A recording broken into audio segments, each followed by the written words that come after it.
लाखों लोगों को रोजगार दे रहे फुटवेयर इंडस्ट्री पर बहुत बड़ा खतरा मंडरा रहा है।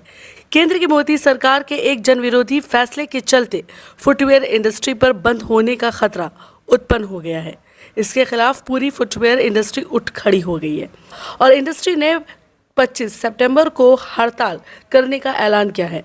बता दें कि देश में जूते चप्पल बनाने वाली लाखों छोटी छोटी कंपनियां हैं। सिर्फ बंगाल में इस उद्योग से 10 लाख से ज्यादा लोग जुड़े हुए हैं। लाखों घरों की गाड़ी फुटवेयर इंडस्ट्री की वजह से चल रही है, लेकिन अब केंद्र सरकार ने फुटवेयर इंडस्ट्री पर BIS यानी ब्यूरो ऑफ इंडियन स्टैंडर्ड के नियम लागू करने का फैसला किया है, जिसे माना जूता चप्पल बनाने वाली छोटी छोटी कंपनियां के लिए मुमकिन नहीं है।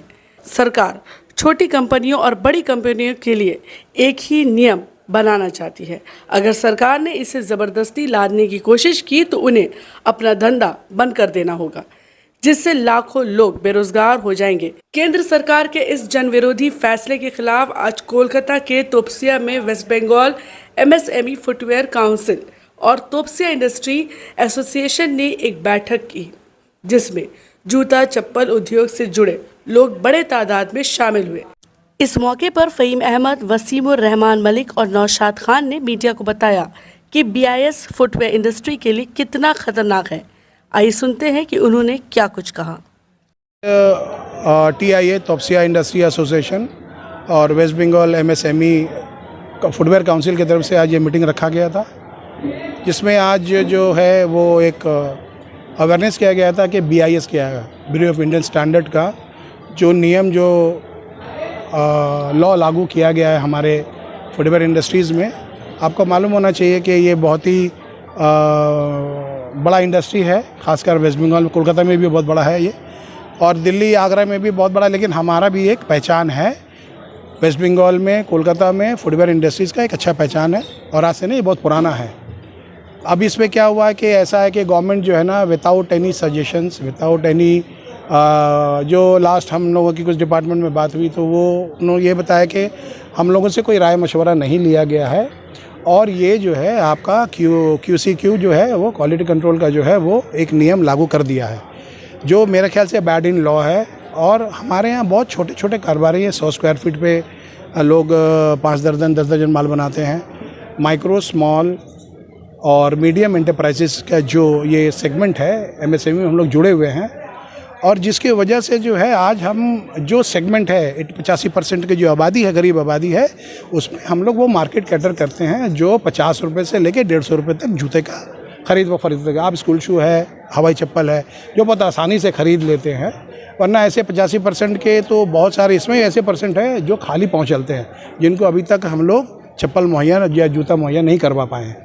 तो इसी की लड़ाई है, जो अननेसेसरी जो ये बर्डन जो हम लोगों के ऊपर में सरकार लगा रही है, हम लोग इसके नो BIS के हम लोग इस फेवर में है। बर्डन क्या है उसको क्लियर कीजिए। बर्डन ये है कि कारोबारियों को कितना मुश्किल का सामना, बर्डन क्या है? बर्डन ये है कि आपको जो आप जब जूता चप्पल बनाने जाएंगे उसमें आपको जो मटेरियल यूज़ करेंगे, जो आपको वो टेस्टेड मटेरियल करना पड़ेगा, जो काफ़ी महंगा है। पहले तो ये था, पहले तो अभी बहुत सारा चेंजेस हुआ है। पहले तो ये था कि हर जूते फैक्ट्री वाले को अपना एक टेस्टिंग लैब बनाना पड़ेगा। आप जूता वैसे नहीं बना सकते हैं, आपको उसके जो भी रॉ मटेरियल्स है, हमारे हिसाब से मेरे ख्याल से शायद सैकड़ों या हज़ारों रॉ मटेरियल्स है जो हम लोग रोज़मर्रा ज़िंदगी में उसको इस्तेमाल करते हैं फुटवेयर बनाने में। फुटवेयर जो है वो सीजनल बिज़नेस है, ओकेजनल बिज़नेस है। ये गर्मी का जूते चप्पल अलग बनते हैं, ठंडे का अलग बनता है, ये फैशन इंडस्ट्रीज़ है, शादी ब्याह का अलग जूता चप्पल चलता है, ठंडे का अलग बनता है। और ऐसा भी होता है कि जो ठंडे में हम लोग बनाते हैं तो सब नहीं बेच पाते हैं, वो फिर अगले साल 1 साल के बाद बिकता है। तो ये जो क्वालिटी कंट्रोल के ऊपर में जो बात आया है, उसको आपको जाके जो है किसी लैब से हर वो मटेरियल जो आप उस चप्पल में लगाएंगे या उस फुटवेयर में लगाएंगे, सब आपको टेस्टिंग करना पड़ेगा। और अगर आप अपने यहाँ टेस्टिंग करा लेते हैं लैब कर, एक लैब बनाने में कम से कम 50 से 70 लाख रुपए का खर्च है, तो हर कारोबारी नहीं कर सकता है। एक छोटे से 1000 स्क्वायर फीट में जो फुटवेयर इंडस्ट्री चला रहा है, जो डेली 100 जोड़ा 500 जोड़ा जो माल बना रहा है, वो नहीं कर पाएगा। एक नंबर बात। दूसरी नंबर बात है, ये क्या ज़रूरी है, अगर हम अपना लैब बनाते हैं और हम अपना लैब पास कर जाते हैं, अब गवर्नमेंट के लैब में अगर दोबारा जाएगा टेस्टिंग में वो पास हो जाएगा, वो पास नहीं भी हो सकता है, वो उसके हिसाब से चल रहा है वो। तो इस तरह से जो है जो अननेसेसरी बर्डन जो दिया जा रहा है जूते के ऊपर में, आप एक 50 रुपये के हवाई चप्पल में आप क्या क्वालिटी कंट्रोल करना चाहते हैं, क्या फ्लेक्सिबिलिटी करना चाहते हैं और क्या ऐसी चीज़ जानना चाहते हैं जिसको आपको जो 85% जो गरीब लोग हैं हिंदुस्तान में जो इसको इस्तेमाल करते हैं उसके लिए ये बहुत ही महंगा पड़ेगा, खासकर बनाने वाले के लिए। एक आइटम अगर कोई एक भी आप चप्पल अगर कोई बनाते हैं उसको अगर आप उसको टेस्टिंग कराने जाएंगे तो 70,000 रुपये का खर्च है। अब बताइए 100, 200, 500 पेयर जो आदमी डेली बनाता है जूता, वो 70,000 रुपये कैसे खर्च करेगा उसको पास कराने में। और अगर नहीं पास कराया तो किसी सोर्स से ये पता चला कि अगर वो आपका नहीं मटेरियल पास होता है तो आपको उसको गटर में फेंक देना पड़ेगा, ये भी कहा गया है। तो ऐसे में हम लोग इस पर नो BIS बोलते हैं, MSME पे BIS हम लोग को नहीं चाहिए। नियम जो बना है इससे क्या छोटे कारोबारियों को खत्म करने की साजिश है ये तो देखिए हम लोग इसको नहीं बता सकते हैं कि ये क्या है, लेकिन तकलीफ बहुत ज़्यादा है। ये डू एंड डाई सिचुएशन है क्योंकि बहुत सारे 85-90% का जो फैक्ट्री ओनर्स है ये नहीं, पूरे हिंदुस्तान में, सिर्फ बंगाल की बात नहीं है, ये पूरे हिंदुस्तान में वो इसको नहीं इम्प्लीमेंट कर सकते। ये लड़ाई सिर्फ मगरबी बंगाल की नहीं है, ये लड़ाई पूरे हिंदुस्तान की है। आप अगर कुछ जानना चाहेंगे तो आप मीडिया वाले, हमारा एक ग्रुप है ऑल इंडिया MSME, हम उनको बोल के आपको जो है वहाँ पे हम लोग दाखिल करो, वहाँ आप सारा चीज़ देख सकते हैं। दिल्ली प्रोटेस्ट कर हाँ 25 को क्या 25 को ऑल इंडिया हम लोग एक प्रोटेस्ट रखा है, जो हमारा ऑल इंडिया के MSME काउंसिल है, जिसके तहत हम लोग हर स्टेट में काम कर रहे हैं। केरला, राजस्थान, महाराष्ट्र, हर स्टेट जहाँ भी हवाई चप्पल बनता है तो एक फुटवेयर। अब उन लोगों ने वहाँ एक नियम किया कि जो कि 2 बार पीयूष गोयल जी से मीटिंग हो चुकी, उन्होंने पहले जो नॉर्म्स रखे थे कुछ तो रिलियंट किए हैं, लेकिन जो नॉर्म था नो BIS था उस पे नहीं, नो BIS हमारे कहते हैं। क्योंकि देखिए आप क्वालिटी कंट्रोल कहाँ करते हैं, जब कोई चीज़ हजार्डियस हो या इंजूरियस तो हो, हेल्थ हो, ये इशू तो है नहीं। आज तक हम लोगों ने ये दलील दिया कि आज तक फुटवेयर का कोई भी कमर्शियल में, कोई भी कंज्यूमर कोर्ट में कोई भी ऐसा केस नहीं है जो ये कहे कि मैंने ये चप्पल पहना था, पैर खराब हो गया या हमें ये घाव हो गया। तो भाई यहाँ पे क्वालिटी किस चीज़ का कंट्रोल करना चाहते हैं। अब रहा सेगमेंट की, हम तो लोअर और मिडिल क्लास को कवर करते हैं। जो करोड़पति है वो तो हमारा चप्पल नहीं पहनता है, वो अरबपति वो तो बाथरूम स्लीपर्स में बाटा पहनता है, वो तो रिलैक्सो पहनता है। वो जो हमारे छोटे ब्रांड्स हैं, ये तो हमारे गांव में, देहात में, छोटे छोटे शहर में हम लोग यहाँ मार्केटिंग करते हैं, जहाँ पे उन लोग की रसाई नहीं है और पब्लिक के पास इतना पैसा नहीं कि हम 1500 का जूता पहने या 200-250 रुपये का चप्पल पहने, तो वो हम लोग का 100 रुपये का चप्पल, 70 रुपये का चप्पल, 500 का जूता पहनता है। तो 25 का क्या प्रोग्राम? 25 का प्रोग्राम ये कि हम लोग हर फैक्ट्री के आगे हम लोग नो BIS का ये प्रोटेस्ट करेंगे। और ये हर करगड़ा से भी नहीं, हमारे जलंधर से, मतलब टोटल ऑल ओवर इंडिया सारे फैक्ट्रियों के सामने से ये एक प्रोटेस्ट ड्राइव है जो कि हम लोग सेंट्रल मिनिस्ट्री को देंगे कि भाई ये दिक्कत हमारा ही नहीं है, एक आदमी का नहीं है, हज़ारों लाखों लाख आदमी, और अगर इन द लॉन्ग सेंस रखा जाए तो करोड़ों आदमी इन्वॉल्व है, क्योंकि उनकी फैमिलीज भी उनके साथ है और डायरेक्टली एंड इनडायरेक्टली बहुत लोग हैं। क्योंकि ये कॉटन इंडस्ट्री है, हमारे यहाँ चप्पल बनता है, औरतें सुबह फीता काटने घर ले जाती हैं, वहाँ से काट कर सुबह दे जाती हैं। तो हम लोग एक होम इंडस्ट्री, कॉटन इंडस्ट्री की तरह काम करते हैं, इतने जॉब्स प्रोवाइड करते हैं, लाखों लाख। तो ये अगर ऑल इंडिया पे दे तो करोड़ों का हो जाता है। स्टेट गवर्नमेंट से कांटेक्ट करने की कोशिश की? हम लोग स्टेट गवर्नमेंट के WBS में गए थे, तो ये सेंट्रल ने तो उनसे कोई मशवरा किया नहीं था, MSME ग्रुप के कहीं ऑल इंडिया कहीं मशवरा नहीं किया था। तो उन्होंने कहा कि देखिए ये तो अगर जब इतने लाखों लोगों का मामला है, गवर्नमेंट आपके लिए फाइट ज़रूर करेगी। हमारे यहाँ पर बहुत अच्छा रिस्पॉन्स दिया।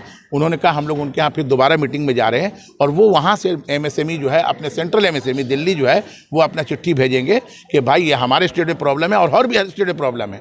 और वहाँ से फिर सेंट्रल जो है मिनिस्ट्री को, जो जिन पीयूष गोयल जी के मिनिस्ट्री को, वो पहले ये पहुंचा जाएगा कि भाई इसको हटाया जाए। फैक्ट्री के बाहर ही होगी या कहीं? अभी फिलहाल जो हम लोग वही फॉलो करें जो ऑल इंडिया पे वहाँ दिल्ली से पास हो रहा है, जो हमारा सेंट्रल कमेटी जो पास करी है। सेंट्रल कमेटी 25 तारीख को एक टोकन स्ट्राइक रखा है ऑल ओवर इंडिया, ये प्रोटेस्ट। इसके बाद आगे रोड पे उतरने की बात है, लेकिन वो जैसे जब इम्प्लीमेंट होगा फिर हम लोग रास्ते पे भी उतरेंगे, मालिक और लेबर। कब तक लागू हो गए बताए? देखिए BIS तो अब 50 करोड़ के ऊपर गवर्नमेंट ने ऑलरेडी लागू कर दिया है और और बाकी जो स्मॉल हैं एमएसएमई इंडस्ट्री में आते हैं उनके लिए 1 जनवरी तक का उन्होंने टाइम दिया। BIS एक्चुअली हम लोगों के ऊपर ज़बरदस्ती थोपा जा रहा है, ये हमारे इंडस्ट्री के लिए है ही नहीं। जो उसके अंदर कानून और नॉर्म्स आए हैं वो कहीं भी हमारे प्रैक्टिकल जो अपना प्रोसेस है उससे कोई मैचिंग ही नहीं है। ये बिना सोचे समझे, बिना प्रैक्टिकल ग्राउंड पे कोई रिपोर्ट लिए, ये एक ऊपर से एक सल्तनत की तरह एक फरमान जारी कर दिया गया। इसमें जितने छोटे छोटे इंडस्ट्रीज़ हैं वो सारे ख़त्म हो जाएंगे। और कोई भी आदमी जब ख़त्म होने पे आता है तो अपना एहतजाज हर लेवल तक ले आता है। आज हम ये छोटा छोटा मीटिंग यहाँ कर रहे हैं, कल अगर हमारी बात नहीं सुनी गई तो हम रोड पर भी आएंगे। और हमारा एसोसिएशन सिर्फ बंगाल का नहीं है, ऑल ओवर इंडिया का एसोसिएशन हमारा सेंट्रलाइज एक जुड़ा हुआ है। फुटवेयर इंडस्ट्री से नेशनली और हमारे बंगाल में कितने लोग जुड़े हुए हैं? अगर बंगाल अगर हम कह सकते हैं मिनिमम 10 लाख लोग जुड़े होंगे। ये डायरेक्ट की बात कर रहा हूँ। इनडायरेक्टली अगर एक परिवार के पीछे आप एवरेज 3-4 आदमी अगर पकड़ते हैं तो आप कैलकुलेशन कर ले कितने लोग इफेक्टेड होंगे। क्या नहीं लगता कि जो छोटे बिजनेसमैन है वो बंद कर देंगे फैक्ट्री? ऐसा देखिए, बंद करने से पहले अपनी लड़ाई तो लड़ेंगे। अगर गवर्नमेंट हमारी बात को नहीं मानती है, एमएसएमई को इससे फ्री नहीं कर सकती है, तो अपने लेवल से आदमी जो कर सकेगा वो तो करेगा। लास्ट में मजबूरी है अगर नहीं सुनता है। इसमें स्टेट का कोई रोल नहीं है, ये टोटली सेंट्रलाइज है, वहाँ से इसको कोऑर्डिनेट किया जा रहा है। इवन यहाँ का जो वेस्ट बंगाल एमएसएमई ऑफिस है जो हमारे माइक्रो स्मॉल को यहाँ से रिप्रेजेंट करती है, उनसे भी सेंट्रल गवर्नमेंट ने कोई मशवरा इसके लिए नहीं लिया है। हम लोगों की मीटिंग में ने कहा कंपनियों सबके लिए एक ही नॉर्म्स गवर्नमेंट लेकर के आ रही है। भाई साहब, 1000 रुपया का जो चप्पल है और जो 10 रुपया 15 रुपया चप्पल है, दोनों का स्टैंडर्ड गवर्नमेंट एक मान रही है। आप बताएं, आपको क्या ये मुमकिन है दोनों में एक क्वालिटी एक स्टैंडर्ड देना? आप बताइए। तो ये जो कानून बन रहा है इसको बनाने से पहले प्रैक्टिकली एक सर्वे का जरूरत है। काफी तादाद में लोग फैक्ट्री के लोग आए हैं, मालिक लोग आए हैं, क्या कहना चाहेंगे उनको जो लोग नहीं आए? सर, ये तादाद कुछ भी नहीं है, बारिश भी होने लगी। इसका मैनेजर और उससे अटैच लोगों को छोड़ दिया जाए। अगर हमारी बात वहाँ तक जा रही है, एमएसएमई को वो लोग इससे निकाल रहे हैं, देन ओके। अदरवाइज हम लोग रोड पे या दिल्ली पे जहाँ जाना होगा इसके लिए जाएंगे। आदमी मरने से पहले अपनी हर मुमकिन कोशिश करता है। 25 तारीख को आप लोग जो बोल हम लोग अपने फैक्ट्री यूनिट्स, अपने स्टाफ और लेबर को लेकर के एहतजाज कर रहे हैं। ये बात हम लोग वहाँ पहुँचाएंगे इंडस्ट्री मिनिस्टर तक। इस पर अगर वो कंपलसेट कुछ करते हैं then okay, otherwise next step हमारा डिसाइड होगा। स्ट्राइक होगी ना? जी बिल्कुल होगी, बिल्कुल होगी। ये प्रोटेस्ट